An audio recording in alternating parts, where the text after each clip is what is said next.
اعوذ باللہ من الشیطان الرجیم بسم اللہ الرحمن الرحیم۔ عزیز طلبہ، میں جاوید اصغر گورنمنٹ کالج جہانیہ شعبہ اردو سے آج ہم حصہ غزل شروع کر رہے ہیں، سال دوم سیکنڈ ایئر کا حصہ غزل۔ لیکن غزلیں پڑھنے سے پہلے ہم تھوڑا سا یہ بات کریں گے ادب کے حوالے سے۔ ادب کو ہم دو بڑی اقسام میں تقسیم کرتے ہیں، ایک ہے نثری ادب، ایک ہے شعری ادب۔ وہ جو نثری ادب ہے، ہم حصہ نثر پڑھ آئے ہیں، اس میں آپ نے مضمون بھی پڑھا ہے، خاکہ بھی پڑھا ہے، ناول بھی پڑھا ہے، ڈرامہ بھی پڑھا ہے۔ تو یہ اصناف نثر ہیں۔ ان کا آغاز یوں سمجھیے داستان ہے، ناول ہے، افسانہ ہے، ڈرامہ ہے، انشائیہ ہے، سفر نامہ ہے، رپوتاز ہے، پھر سوانح ہے، پھر تاریخ ہے، پھر تحقیق ہے، پھر تنقید ہے، اور اسی طرح سے طنز و مزاح ہے، اور دیگر اصناف نثر جو ہیں وہ۔ لیکن ہمارا آج کا جو موضوع ہے وہ اصناف شعر ہے کہ شعر کی جو قسمیں ہیں وہ کون سی ہیں۔ تو اس میں غزل ہے، نظم ہے، مرثیہ ہے، قصیدہ ہے، مثنوی ہے، رباعی ہے، قطع ہے، کینٹو ہے، ترائلے ہے، ہائیکو ہے۔ یہ مختلف اصناف نثر ہیں، نثر کی مختلف قسمیں ہیں۔ اس میں کچھ عربی ادب سے آئیں، کچھ فارسی ادب سے، ہائیکو جاپانی ادب سے، کچھ انگریزی ادب سے آئیں۔ یہ شعر کی مختلف اصناف ہیں یا قسمیں ہیں، اور شعراء کرام نے ان تمام اصناف میں طبع آزمائی کی ہے۔ اب کچھ اصناف جو ہیں وقت کے ساتھ ساتھ وہ موقوف ہوتی چلی گئیں اور اس میں طبع آزمائی نہیں کی۔ مثلا میں بات اگر کروں کہ قصیدہ جو تھا وہ دربار کے ساتھ منسلک تھا۔ جب بادشاہ وقت ہوتا تھا اور شعراء کرام اس کی شان میں قصیدہ لکھتے تھے، اس کے دربار میں پیش کرتے تھے، انعام و کرام لیتے تھے، تو قصیدہ لکھا جاتا تھا۔ تو جب بادشاہ کا اور دربار کا کلچر ختم ہوا تو قصیدہ بھی ختم ہو گیا۔ اسی طرح مرثیہ کی جو صنف ہے وہ خالصتاً ایک وقت تک تو وہ واقعہ کربلا کے ساتھ منسوب تھی۔ حضرت امام حسین رضی اللہ تعالیٰ عنہ اور ان کے خانوادے کے جن لوگوں نے کربلا کے میدان میں عظیم قربانی دی اسلام کو ملوکیت سے بچانے کے لیے، ان کے جو کردار ہے، ان کی جو بہادری ہے، ان کی جو دلیری ہے، ان کے جو اوصاف ہیں، اس کو بیان کیا جاتا تھا۔ لیکن اس کے ساتھ ساتھ نجی مرثیے بھی لکھے گئے۔ مثلا غالب نے لکھا اپنی بیوی کے جوان سال بھانجے عارف زین العابدین کے انتقال پہ لکھا، یا علامہ محمد اقبال نے اپنی والدہ کی یاد میں، اپنی والدہ مرحومہ کے یاد میں انہوں نے مرثیہ لکھا، تو نجی بھی لکھے گئے۔ بہرحال میں کہنا یہ چاہتا تھا کہ یہ مختلف اصناف نثر ہیں جو مختلف عہد میں رائج رہیں اور لکھی گئیں، لیکن وقت کے ساتھ ساتھ کچھ موقوف ہوتی چلی گئیں اور کچھ کا تسلسل اب بھی جاری ہے۔ اچھا، یہاں تھوڑی سی بات اور بھی سن لیں آپ۔ یہ جو اصناف نثر ہے نا، اس کو بھی ہم دو حصوں میں تقسیم کر سکتے ہیں۔ ایک ہے موضوعاتی صنف سخن، ایک ہے حیاتی صنف سخن۔ موضوعاتی صنف سخن وہ ہیں جو اپنے موضوع سے پہچانی جاتی ہیں، اس کے لیے کوئی بھی حیت یا کوئی بھی شکل، کوئی بھی فارم، کوئی بھی سٹرکچر آپ اختیار کر سکتے ہیں۔ دوسری ہیں حیاتی، جو صرف اپنی حیت یا شکل سے پہچانی جاتی ہیں۔ میں جیسے اصناف نثر کا ذکر کر رہا تھا، اب گیت بھی ایک صنف شعر ہے، شعر کی ایک قسم ہے۔ گیت جو ہے وہ بھی گایا جاتا ہے اور اس کو پڑھا جاتا ہے، اور اس میں سادہ سے جذبوں کا اظہار ہوتا ہے۔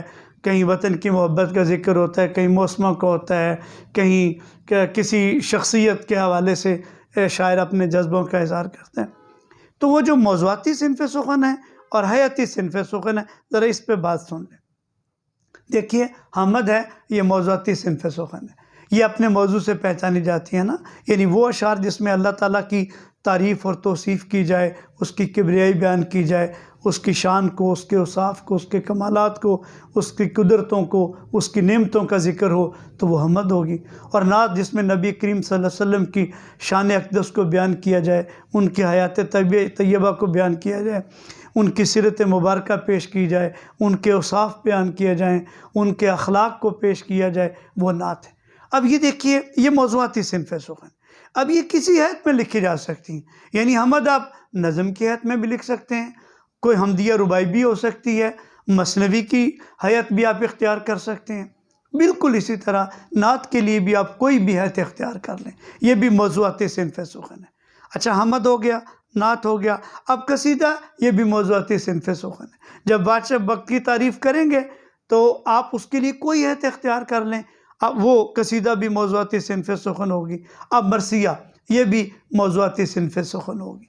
اب مرثیہ میں لازمی طور پہ مرنے والے کے اوصاف بیان کیے جاتے ہیں۔ مرثیہ لفظ نکلا ہی رسا سے ہے، جس کے معنی مرنے والے پر رونا دھونا یا اس کے اوصاف یا کمالات یا خوبیوں کو بیان کرنا ہے۔ تو یہ جو حمد ہے، نعت ہے، قصیدہ ہے، مرثیہ ہے، یہ موضوعاتی صنف سخن ہے، اس کے لیے کوئی بھی حیت اختیار کی جا سکتی ہے۔ مثلاً یہ ہماری جو سال دوم کی کتاب ہے سرمایہ اردو، اس میں جو پہلی حمد ہے مولانا ظفر علی خان کی، وہ غزل حیت میں لکھی ہوئی ہے۔ اچھا، آگے جو نعت ہے حفیظ صاحب کی، وہ بھی غزل حیت میں لکھی ہوئی ہے۔ تو اس کے لیے یہ جو موضوعاتی صنف اصناف سخن ہیں، اس کے لیے حیت کی قید نہیں ہے، کوئی بھی حیت اختیار کی جا سکتی ہے جس میں شاعر روانی کے ساتھ ابلاغ کر سکے، اپنی بات کہہ سکے۔ اور جو حیت صنف سخن ہے جن کی خاص شکل ہے، وہ رباعی ہے۔ مثلاً اس کے ہر رباعی کے اندر 4 مصرے ہیں، اور رباعی لکھنا بڑا مشکل کام ہے، کیونکہ اس کی بیر بڑی مشکل ہے، اور ہر کس و نقص شاعر کا کام نہیں ہے کہ رباعی لکھے۔ اچھا، مثنوی ہے، اس کی بھی خاص حیت ہے۔